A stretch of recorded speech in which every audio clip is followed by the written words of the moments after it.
और रूस Ukraine war का 165वां दिन है। दोनों देशों के बीच युद्ध जो है वो छिड़ा हुआ है, घमासान तेज है। हालांकि रूस के जो हमले हैं अब लगभग यूक्रेन के पूर्वी हिस्से पर ही ज्यादा हो रहे।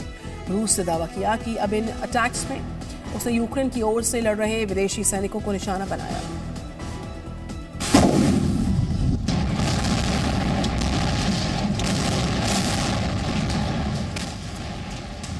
24 फरवरी 2022 से यूक्रेन की जमीन पर हो रही रूस के बमों की बारिश थमने का नाम नहीं ले रही।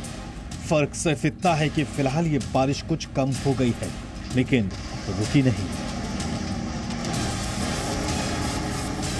यूक्रेन पर रूस के हमले को 5 महीने से ज्यादा वक्त बीत चुका है, लेकिन अब भी इस जंग का अंत किसी को भी नजर नहीं आ रहा। कभी कीव के लिए हो रही जंग अब भले ही पूर्वी यूक्रेन के आसपास पहुंच गई हो, लेकिन रूस के इरादे आज भी वही हैं।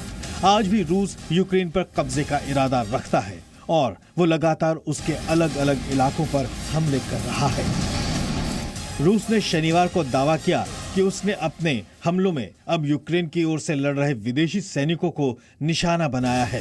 रूसी सेना के प्रवक्ता ने बताया कि शनिवार को उन्होंने हिमार मिसाइलों से हमला कर करीब 80 विदेशी सैनिकों को मार दिया है, जो यूक्रेन के लिए युद्ध कर रहे थे।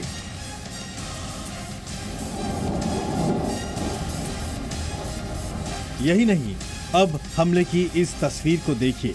इस तस्वीर में जहां धुआं उठ रहा है वो कोई और नहीं बल्कि ज़ेपोरोजिया न्यूक्लियर प्लांट है।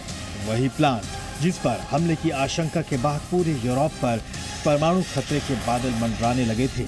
अब एक बार फिर इस प्लांट के आसपास निकल रहा ये धुआं बता रहा है कि इसके आसपास हो रहे हमले हमें नहीं हैं। रूसी टीवी चैनलों ने ये वीडियो जारी करते हुए इस बार हमले का आरोप यूक्रेन पर लगाया है, पर यूक्रेन का दावा है कि हमले रूस ने किए हैं। हालांकि दोनों देशों के बीच अनाज को लेकर हुए एकमात्र समझौते का असर अब दिखाई देने लगा है। समझौते के बाद से ही एक के बाद एक जहाज अनाज की बड़ी खेप लेकर अफ्रीका, मध्य पूर्व और एशिया के कुछ हिस्सों के लिए लगातार रवाना हो रहे हैं। शनिवार को ही एक जहाज 33,000 टन अनाज की खेप लेकर यूक्रेन के ओदेसा से रवाना हुआ। लेकिन बड़ा सवाल तो अब यही है कि रूस के बमों से दहल रही यूक्रेन की जमीन को आखिर आराम कब मिलेगा। ब्यूरो रिपोर्ट, जी मीडिया।